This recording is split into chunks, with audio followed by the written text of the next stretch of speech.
भगवान मायाधीश है और जीवाधीश है। जीव माया क्षरात्माना विशते, इन दोनों पर शासन करते हैं। उनके बिना इन दोनों की सत्ता ही नहीं है।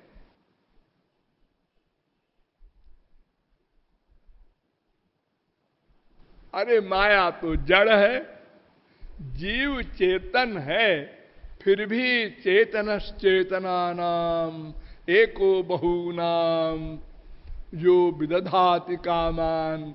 वेद कहता है इस चेतन को चेतना देने वाला महाचेतन भगवान है। तो इन तीन तत्वों में तीनों स्वतंत्र नहीं है, स्वतंत्र एक तत्व है भगवान, और जीव माया परतंत्र है, भगवान के अधीन है, नियम्य है, शास्य है। ठीक। और जीव क्या है? ये जीव भगवान का अंश है। अंश पादोस्त विश्वाभूता नित्रपादस्यामृतं दिवि त्रिपादूर्ध उदयित पुरुषा पादोस्ते भवत पुनः। वेद कहता है पुरुष सूक्त का तीसरा मंत्र।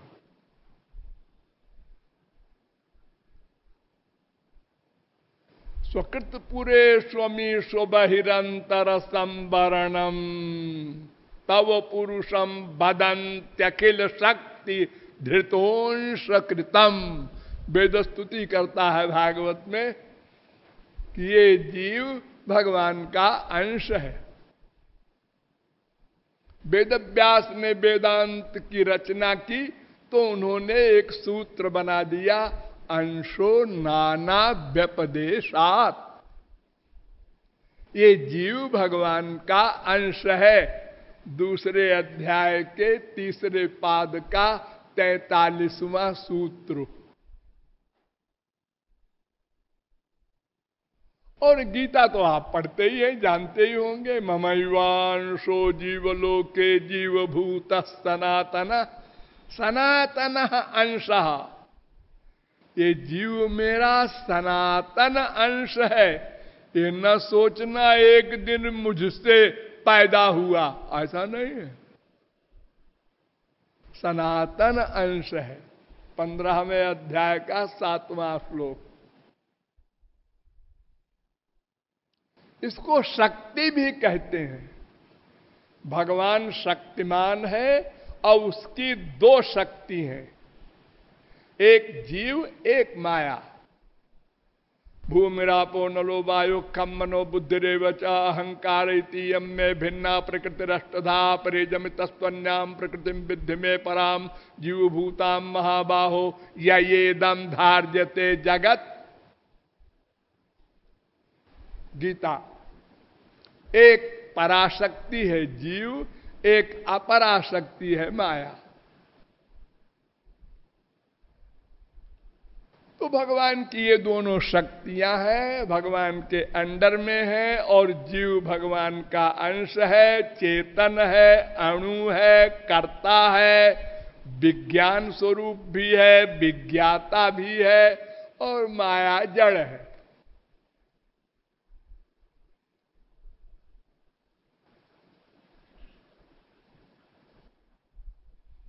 ये भगवान या ब्रह्म या परमात्मा क्या है, ये जानना सबसे आवश्यक है।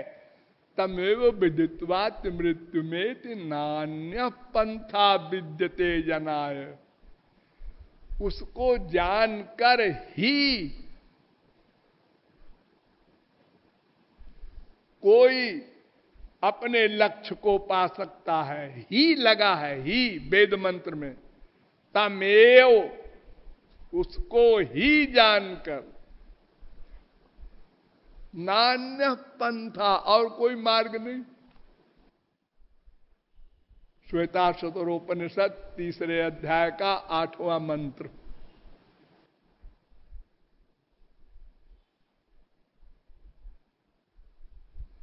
उसको जानना होगा। ज्ञात्वा देवम मुच्यते सर्व पाशई, उसको जानकर ही दुख निवृत्ति होगी, माया निवृत्ति होगी, त्रिगुण निवृत्ति होगी, त्रिकर्म निवृत्ति होगी, पंचक्लेश निवृत्ति होगी, पंचकोश निवृत्ति होगी, द्वंद्व निवृत्ति होगी, त्रिताप निवृत्ति होगी, अर्थात आत्यंतिक दुख निवृत्ति होगी। उसको जानना है। और यह भी ध्यान रखिए, वेद कहता है यह चेदशकद बोधुम प्राक शरीरस्य विस्रसा, ये शरीर छूटने के पहले बोधुम अगर नहीं जान लिया तो तथा सर्गेषु लोकेषु शरीरत्वाय कल्पते, फिर करोड़ों कल्पो 84 लाख में घूमना पड़ेगा मानव देह छोड़कर। मानव देह नहीं मिलेगी और सब मिला करेगी। कल्प कितना बड़ा होता है कल्प, 43,20,000 वर्ष का 4 युग होता है। 4,32,000 वर्ष का कलयुग है ये।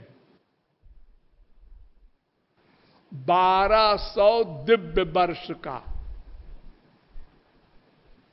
इसका दुगुना 8,64,000 वर्ष का द्वापर होता है, यानी 2400 2400 दिव्य वर्ष। और त्रेता कलयुग का 3 गुना, यानी 12,96,000 वर्ष का त्रेता होता है, यानी 3600 दिव्य वर्ष का त्रेता होता है। और कलयुग का 4 गुना, यानी 17,28,000 वर्ष का सतयुग होता है, यानी 4,800 दिव्य वर्ष का सतयुग होता है। और ये चारों युग मिला करके 43,20,000 वर्ष का 4 युग होता है, यानी 12,000 दिव्य वर्ष का 4 युग होता है। और 71 बार 4 युग बीत जाए तो एक मनवंतर होता है, यानी 30,67,00,000 वर्ष का एक मनवंतर होता है। 30,67,00,000 वर्ष प्रहलाद ने राज्य किया था इस पृथ्वी पर।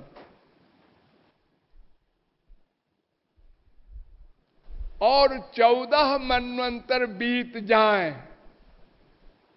तो ब्रह्मा का एक दिन होता है, उसी को कल्प कहते हैं, उसी को सर्ग कहते हैं।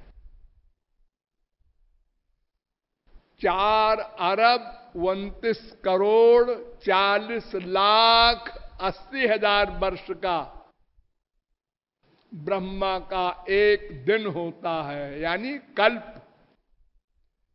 उसके बाद प्रलय हो जाता है, ब्रह्मा सो जाते हैं और इतने ही समय तक प्रलय रहता है।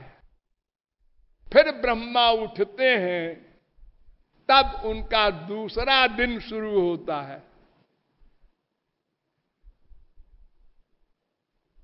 यानी 1,20,00,000 दिव्य वर्ष का ब्रह्मा का एक दिन, यानी कल्प, यानी सर्ग। तो सर्गेषु वेद कह रहा है, कठोपनिषद, दूसरे अध्याय की तीसरी बल्ली का चौथा मंत्र, सर्गेषु शरीरत्वाय कल्पते, करोड़ों कल्प मानव देह नहीं मिलेगा। जन्मांतर सहस्रैस्तु मनुष्यत्वम ही दुर्लभम। महाभारत वेद व्यास कह रहे हैं बहुत दुर्लभ है। दुर्लभम मानुषम जन्म प्रार्थ्यते त्रिदशैरपि।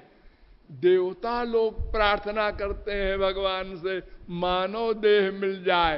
ये गंदा शरीर, देवताओं का शरीर तो दिव्य होता है,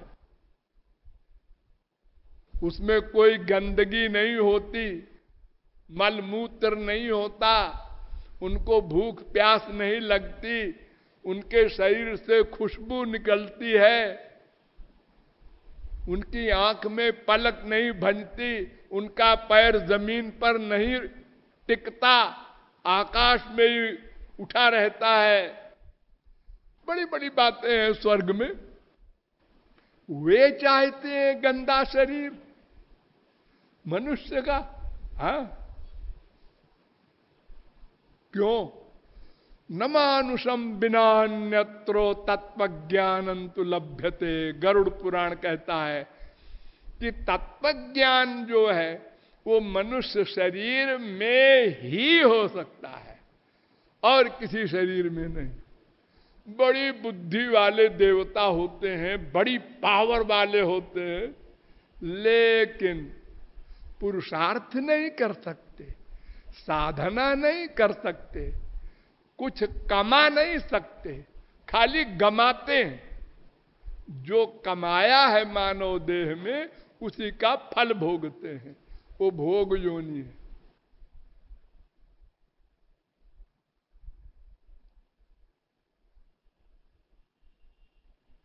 ये कठोपनिषद बड़ा इंपॉर्टेंट है। इसकी कहानी ऐसी है, अरुण एक महर्षि थे, उनके लड़के का नाम उद्दालक, वो भी महर्षि थे, और उद्दालक के पुत्र का नाम नचिकेता। तो नचिकेता और यमराज का संवाद है कठोपनिषद में।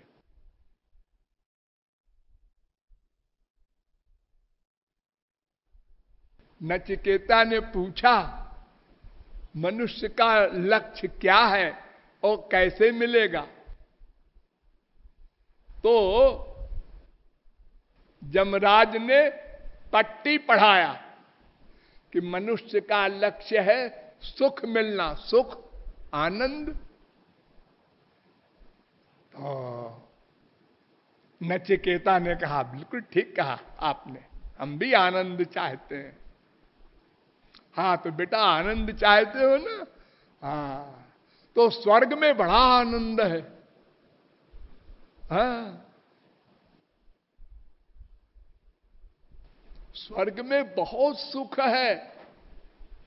11 कोटि होती है सुख की, 1 कोटि तो संसार के सुख की है। सारे संसार का एक राजा हो, सारे संसार का, इंडिया का ही नहीं, और युवावस्था हो, स्वस्थ हो, सुंदर हो, बुद्धिमान हो, गुणवान हो, पब्लिक मुआफिक हो, सारे गुण हो उसमें। ऐसा अगर कोई राजा हो तो इस वर्तमान संसार का सबसे बड़ा सुखी है वो। ऐसा कोई होगा ही नहीं। आजकल सब देश अपने अपने उनके राजा हैं या प्राइम मिनिस्टर वगैरह है, सारी दुनिया का एक राजा, और फिर हमेशा कोई जुआवस्था रखे, ये तो है इम्पॉसिबल। सबको बुढ़ापा आएगा, सब बीमार होते हैं, वो कोई भी हो, वो चाहे बिल गेट्स हो, सबसे पैसे वाला। तो अगर ऐसा हो तो सबसे बड़ा वो सुखी है संसार का। लेकिन इससे भी हजारों गुना सुख मनुष्य गंधर्व लोक के सुख में है, उससे हजारों गुना सुख देव गंधर्व के लोक के सुख में है, उससे हजारों गुना सुख पितृलोक के सुख में है, उससे हजारों गुना सुख आजानज देव के लोक में है, उससे हजारों गुना सुख कर्म देव लोक में है, उससे हजारों गुना सुख देवलोक में है, उससे हजारों गुना सुख इंद्रलोक में है, जिसको आप सुनते हैं नंदन वन है उनका पार्क, और उससे भी हजारों गुना सुख बृहस्पति के लोक में है, उनसे भी हजारों गुना सुख प्रजापति के लोक में है, उनसे भी हजारों गुना सुख ब्रह्मलोक में है। लेकिन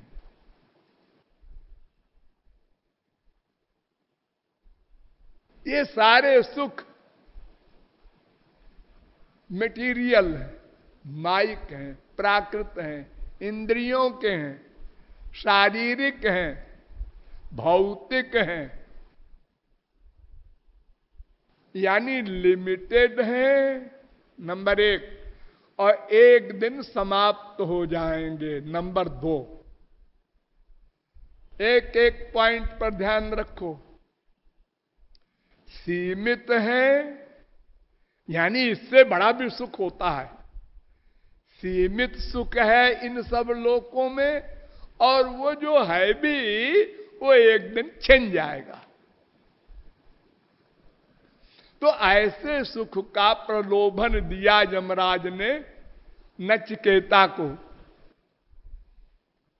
तो नचिकेता ने कहा शोभावामर्त्यस्य यदंत कैतत् सर्वेन्द्रियाणाम जरयन्ति तेजा। ऐ अंतक यमराज, आपने जो ये बड़ी बड़ी प्रशंसा की स्वर्गलोक की, ये तो शोभावा नश्वर है, हमें ये नहीं चाहिए। तो संसार में जैसे सुख है ऐसे वो भी है, ये भी नश्वर वो भी नश्वर। और फिर सबसे खतरनाक बात क्या? काम क्रोध लोभ मोह मद मात्सर्य ईर्ष्या द्वेष, जितने भी ये मानसिक रोग हैं, ये जैसे हमारे मृत्युलोक में है ऐसे स्वर्ग में भी है। सबसे बड़ा दुख तो ये है हम लोगों को। मान लो हम बड़ा पैसा कमा लिए, ठाट से रसगुल्ला खाते हैं रोज। बलिहारी है तिहारी गुरु बलिहारी,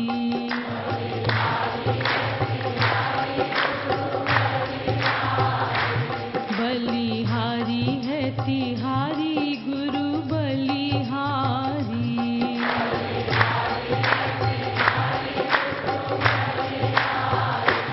तो पे तन मन धन प्राणन वारी,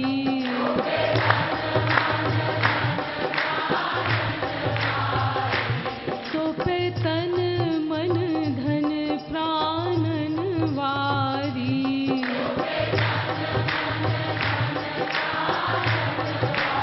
हो बलिहारी है, बलिहारी है, बलिहारी है, बलिहारी है।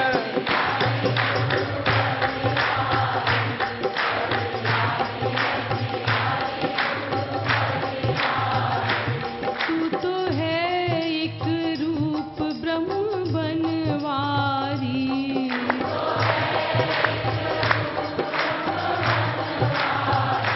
तू तो है एक रूप ब्रह्म बनवारी।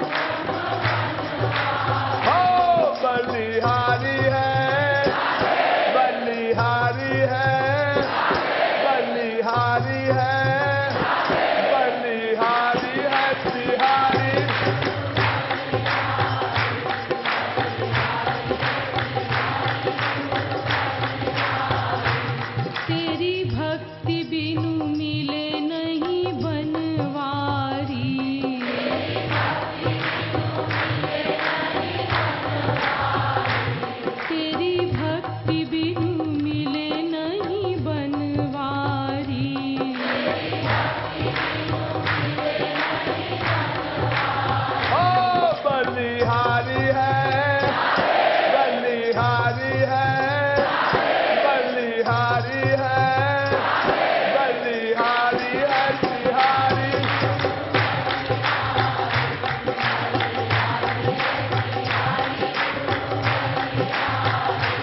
तेरी भक्ति से प्रसन्न होवे बनवारी।